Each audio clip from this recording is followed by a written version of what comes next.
Gross. We're here at Tapirkunstraum in Berlin with Maria Kubysh. This is her solo show of paintings from 2020.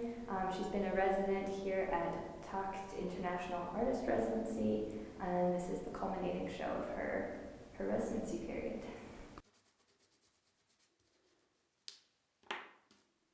So I've been in this space for 3 months and then for 2 weeks of the show, and yeah, it's been great.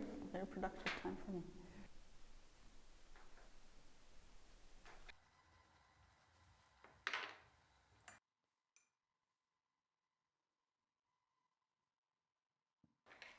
So I was always very curious about languages and how people communicate. So I lived in very different linguistic environments like Russian, French, Kazakh, English, German. So to me it was always curious to see people, it's like water, people are in a certain linguistic water and they don't usually think about the water that they're in, but if you're from outside of that aquarium, it's always very obvious how different it is, how different the water is between different environments, and how different the languages are, what kind of things they represent, what kind of things they can't represent, the certain things that can be translated from one language to the other are extremely fascinating to me, because it says that there is a certain concept that exists somewhere that just cannot exist in the other because there is no adequate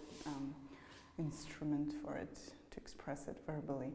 So it's kind of similar with these paintings, but in more written or visual language, where it's hinting at a possibility of interpretation, but it's evading it intentionally. There's no speaker of this language.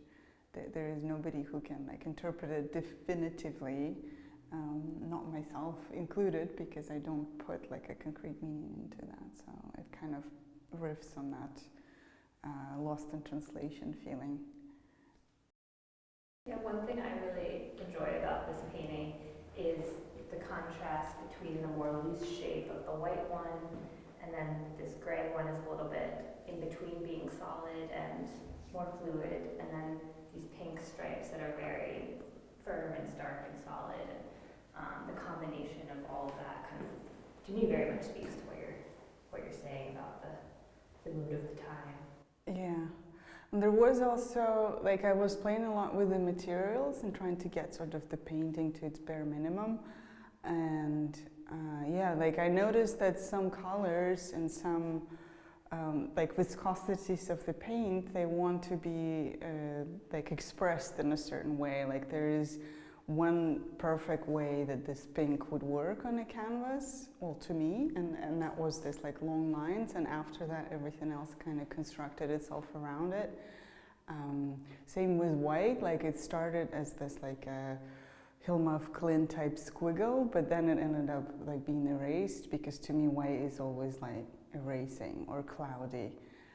And the opposite with this gray, which is such a solid, heavy shape that would also kind of work with itself.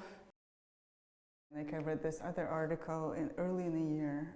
It was about mathematics and painting, and it was a mathematician trying to analyze contemporary painting, and he went at it from kind of completeness and completeness, an analogy in mathematics with complete and incomplete, and also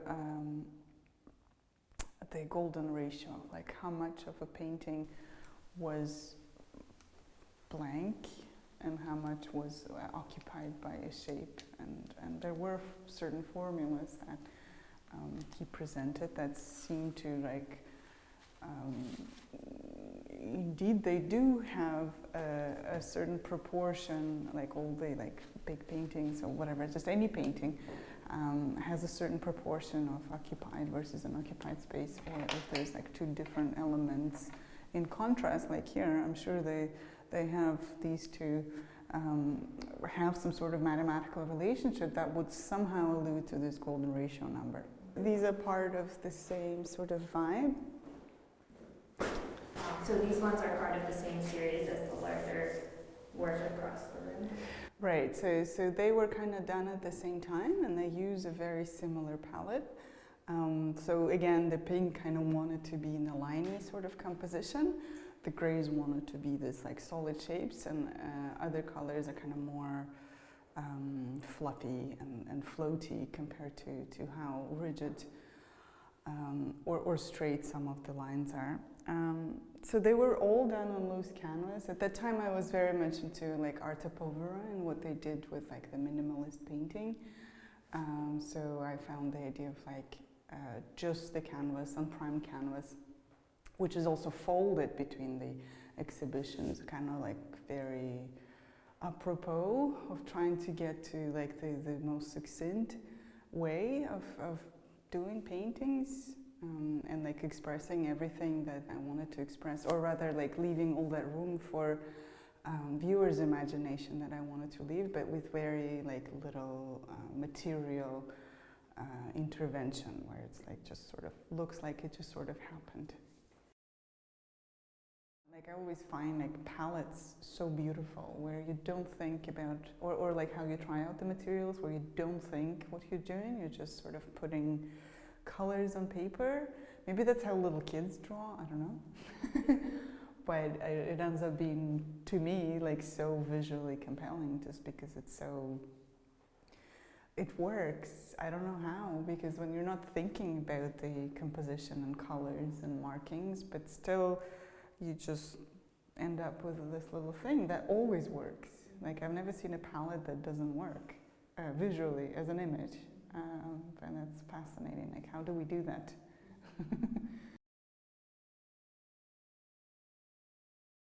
If the previous work was a bit more minimal, this is kind of the opposite end of the spectrum. So this is as busy as I would make it. I was kind of trying to work with this idea of the ecosystem, like a lot of little marks. So there you have like very few marks kind of starkly making a statement together, and here it's the opposite. There's a lot of little marks, so none of them make a statement on their own, but together they form this, like as you said, cloud or ecosystem, some sort of existing situation where they're somehow connected and they work separately but also work together as like another entity on its own. And that has to do also with writing, because writing also works that way, or like music, where each, or spoken language, where each like letter or sound, it doesn't make sense on its own, but only with connection with others, you start reading a message. So in a way it's kind of this like a circular writing, but it's asemic writing, so it doesn't have a content, or rather it like looks like it has content, but it's more like a space for content, as a certain like a funnel where your interpretation could go, but it's still up to you as a viewer to make sense of it. The playful aspects in the work, kind of the experimentation and the freedom that children have when they're drawing and making. Yeah, children are quite inspiring in that way. I was like observing my partner's brothers, they're little, and like the way they use crayons is just fascinating to me. It's like put all the crayons in one spot, like just to see what happens. I remember when I was little, I always had like a sun in the corner, and it was like a line through the corner with like little rays coming off, and then I had this grass, kind of like this actually. It was a little... That's your sun up there? Yeah, but this is a bit more circular. That one was literally like cut off corner. I don't know why, it was always in the corner. Which is also interesting to me, like how you can't escape yourself.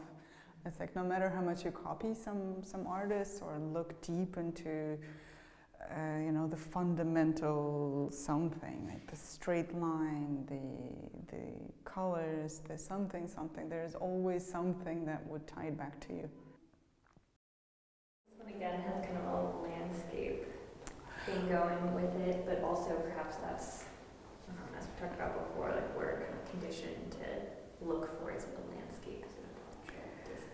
Right, right. So I think this one is the most landscapey, or obviously landscape, out of all the paintings, even though, again, I wasn't like specifically painting the landscape. It's just, I think, a way to arrange things on canvas.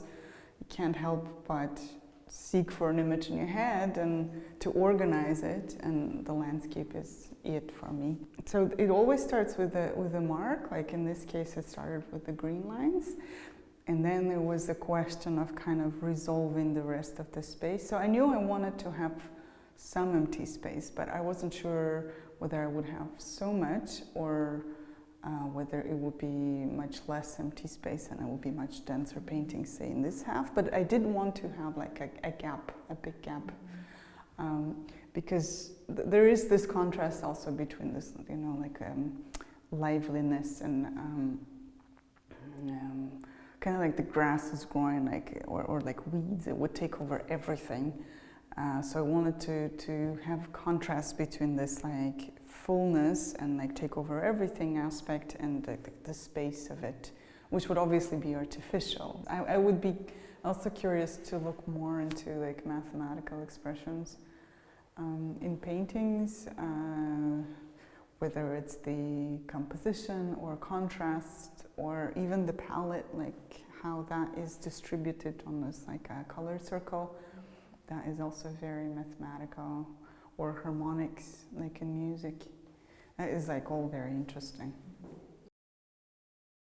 This is the painting that you can like read the most ways of all the paintings here. Like it could be cheerful because of the upward movement. It could be melancholic because of the downward movement. It could be busy because there are so many elements. It could be very bare because there is like so much canvas going on. And it has the both most complicated marks, like there's a lot going on in these marks, and the most simple marks, which are the lines. So yeah, I like that.